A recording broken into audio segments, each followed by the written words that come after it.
Welcome back to Elevation Perspective. My name is Mark. Some nice baseball activity on Tuesday night. Max Fried heading to the Yankees. A weird trade between the Guardians and the Blue Jays. And Nate Eovaldi going back to Texas. Let's break it down. Starting things off first here with Nate Eovaldi. Eovaldi and the Texas Rangers are in agreement on a 3-year, $75 million contract to bring Eovaldi back to Texas. In 2024, Eovaldi started 29 games. He had a 3.80 ERA over 170 and two-thirds innings. Eovaldi's been a very consistent mid-threes to high-threes ERA guy over the years. Just the last handful of years looking at a 3.8, 3.63, 3.87, 3.75, and 3.72.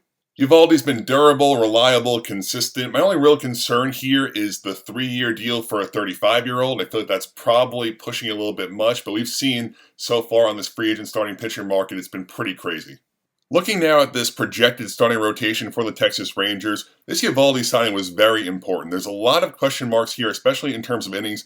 Penciling in a nice 150-plus innings from Eovaldi here when you have guys like DeGrom, Tyler Mahle, John Gray, a rookie, and Kumar Rocker. A lot of question marks here. I think Eovaldi was a very important signing. Eovaldi has also really made a name for himself in the postseason over the last handful of years. He's a 2-time World Series champion. He's appeared in 17 games in the playoffs to a 3.05 ERA.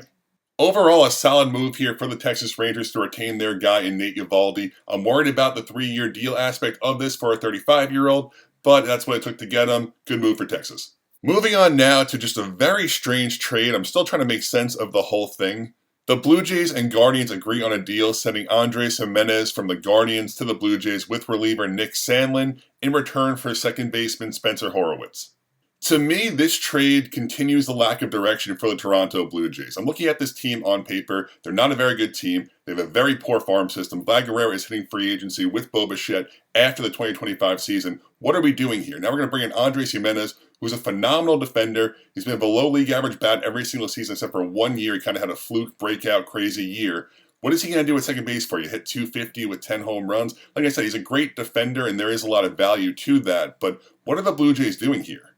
The Blue Jays are also just bailing out the Guardians on an awful contract here. The Guardians locked up Gimenez to a long-term deal after his breakout season. They were really smart to backload that contract. They got a few good years out of Gimenez, paying him pretty much nothing, and now it's time to cash that out. Sending him over to the Blue Jays. In 2025, he's set to make $10 million. 26 is 15. 27, 28, and 29 are all $23 million. Absolutely insane the Blue Jays took this deal on with no cash considerations. The Guardians are totally out of dodge on this contract. Like I said, no idea what the Blue Jays are doing here.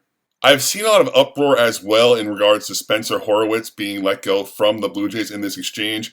I don't really see that as a major deal here. I mean, he's 27 years old. He's been a career minor leaguer. He had a nice 24 season with a 790 OPS. He's got pretty good metrics here on Savant as well.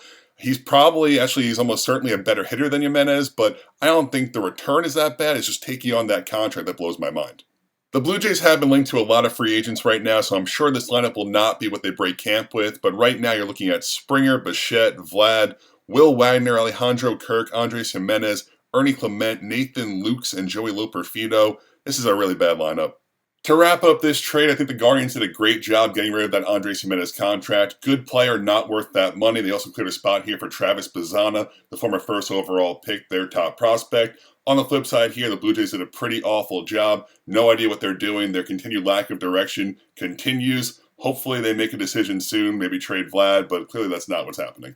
And for the main event here, the Yankees and Max Fried agree on an 8-year, $218 million contract. That's the most money in a contract a lefty starting pitcher has ever gotten, beating David Price's former record. 8 years for any starting pitcher, especially one with a history of forearm and elbow issues, is incredibly scary. But Max Fried is a really solid lefty pitcher. He slots in perfectly in that 2 spot behind Garrett Cole in the Yankees rotation. This now looks to be one of the top rotations in all of baseball, so the Yankees are doing really well on that front. And also, the Yankees needed this win. They needed this move. I think they'll even tell you they overpaid here, especially in terms of years for Max Fried. But it was reported that the Red Sox were really hot and heavy on him, the Blue Jays, some other teams as well. The Yankees needed this win, especially after losing out on Juan Soto. They probably went 2 years over here where they should have. I think it's a really good possibility. Those last 2 years of this contract look really rough, whether Fried's not even on the field for them or he's not pitching to a really high level. But that is the risk you run here. If he gives you 4 or 5 really strong years that lead to a couple of AL East titles, then it was all worth it. Right now, the Yankees' projected starting rotation looks like Cole, Fried, Rodon, Heel, and Stroman. I think they definitely want to move on from Stroman as well if they're able to move that money and give Clark Schmidt that 5 spot. But right now, a solid-looking rotation, probably a top 2 or 3 rotation in the American League. Max Fried is the first move we've seen the Yankees make after losing out on Juan Soto, and I think we're going to see them bring in a lot more talent over the next few weeks. Overall, it was a fun Tuesday night of MLB moves. The last day of winter meetings start tomorrow. I think it's been a little bit underwhelming. Of course, we did see Juan Soto and Max Fried come off the board during these meetings, but I feel like it was hyped up that it was going to be an absolute crazy couple of days. There is still tomorrow. It could turn around. Maybe 5 guys sign tomorrow, and everything just goes nuts. But right now, a little bit underwhelming. But with that being said, hopefully everyone enjoyed this video, and thank you so much for watching.